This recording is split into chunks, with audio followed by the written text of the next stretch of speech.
Welcome to the C.S. Joseph podcast. I'm your host, C.S. Joseph, and today we're doing a follow-up for one of our recent episodes, which was how to, how to third-party type somebody. And I was talking to my wife recently, and Railgun had suggested that there was a chance that I had mistyped the ESTP's father in our recent episode where we were discussing what his type would be, and that his type was an ENFP, for example. She suggested an alternative choice, and I wanted to see if her recommendation would be something that would stick using the third-party typing process. And, I'm armed with Virgils today, and definitely willing to give this a try. So let's look at the another way to interpret third-party typing so that we can avoid mistyping. And then we're just going to allow the ESTP who submitted his question to make up the decision on his own, because there wasn't as much information in his request as he probably could have put in. But then again, there may have been a character limit, and in which case I would suggest, if he wanted to get some additional information into us, he could email us at support@csjoseph.life, and it'll automatically open up a ticket to that end. That being said, let's get right into it. Back on Ucha, and let's go through the question submission again. And my initial suggestion was that we were looking at an ENFP type. Let's see here, an ENFP type for his dad. Now, Railgun suggested that we consider his father to actually be an ENFJ, which would be the conflict type. So ENFJ would be sword and mace, fire and water, Templar, and outcome focused, initiating, etc., but affiliative. And my first piece of evidence that we looked at last time was indeed affiliative, so at least that's still the same. Going through his letter to me here. But that's not to say that, ENFJs, because he says, my father's a politician who seems to enjoy status and telling stories. That's not to say that ENFJs, if they're shadow focused, they could actually be politicians, and they can often tell stories to make themselves look good, especially when it comes to their SE child, telling stories to certain people like, well, this person said this, and usually making a joke of some kind. It is technically true because my dad is a pastor of a church, and he often tells anecdotes from other people to achieve that. And I did slightly touch on that in the last episode. But, for the sake of not jumping to conclusions, which is what we're trying to avoid here, it is important to at least provide proper compare and contrast just to make sure that, hey, there's a potential for an ENFJ here. So a shadow-focused ENFJ would actually fall under, quote, my father's a politician who seems to enjoy status and telling stories. He also says he seems to enjoy having large parties.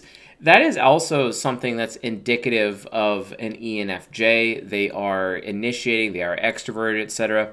They like to often host parties. My dad would host parties all the time. People from the church would be coming over to his house all the time, our house basically, as when I was a child.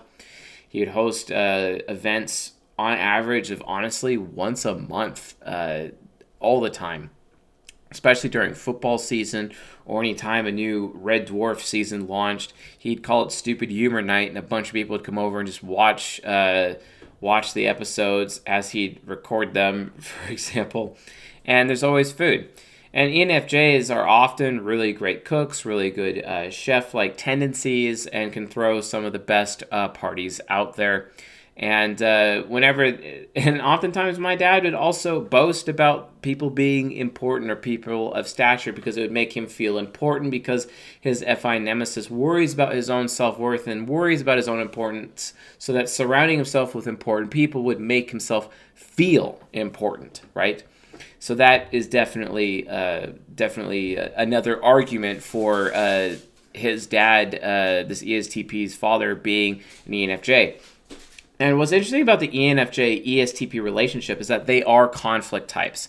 Now, there could be some conflict with a superego relationship, which is what I was suggesting previously, but maybe he's just being too nice or not really providing additional examples within his question.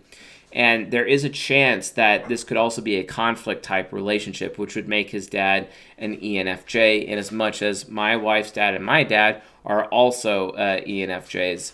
So that could be really interesting as a result. He goes on, he usually tells me something and expects me to remember them and get triggered when I don't. Well, guess what? That's also very indicative of SE Child. SE Child really likes other people to remember. In fact, it needs other people to remember because they have SI Trickster, okay?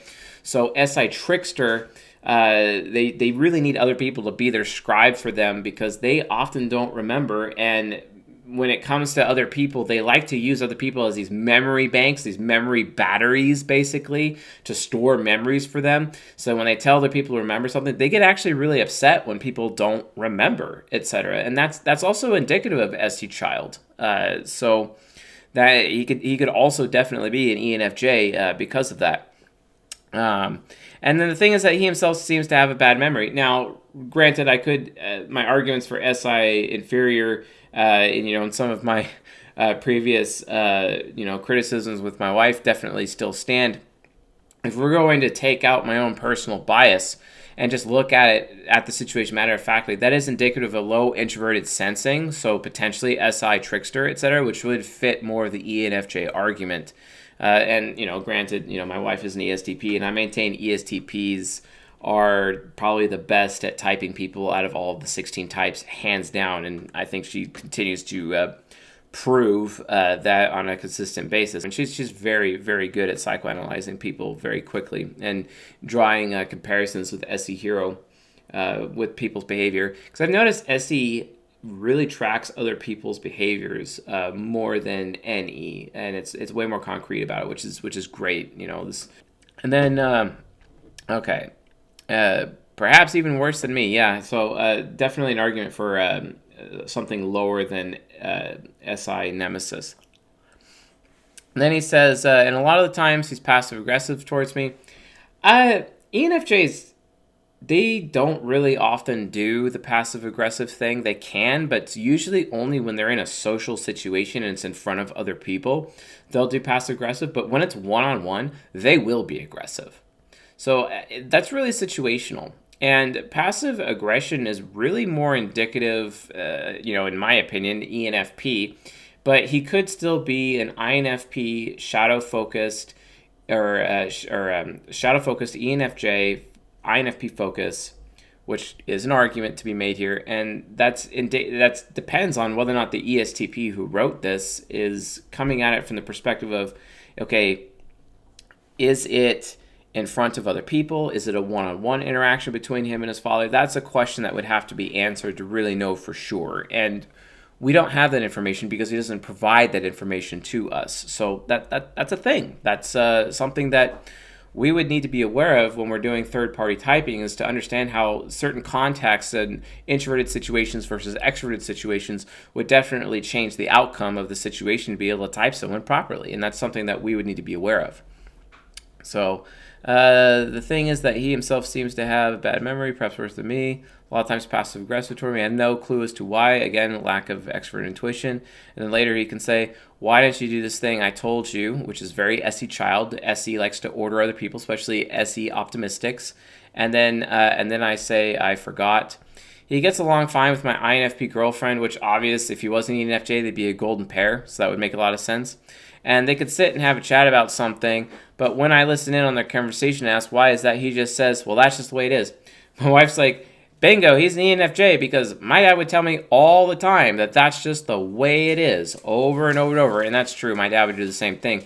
TI inferiors just don't like explaining anything. They just want to make their TI judgment statement without explaining anything, because that would reveal that they might not actually know what the hell they're talking about, which is way more scary to them than actually admitting that they would have to explain and that they don't know. But, God forbid that they take personal responsibility with what they know and what they don't know, which for the most part is actually that they don't know nothing. And it's no wonder to me that people tell TI inferiors consistently how stupid they are. I'm not saying that they're stupid. The thing is that when they behave like that, it really comes off as if they are. And a lot of TI inferiors out there aren't even aware of how they come off in that regard. And I'd imagine that in TI inferior with SE child would be aware of how they come off. No, not as much, because SI trickster gets in the way and tricks them about past behavior compared to now behavior, right? So he also knows a lot about everything. Well, my own father, and guess what? My wife's father as ENFJs often are told that they are know-it-alls.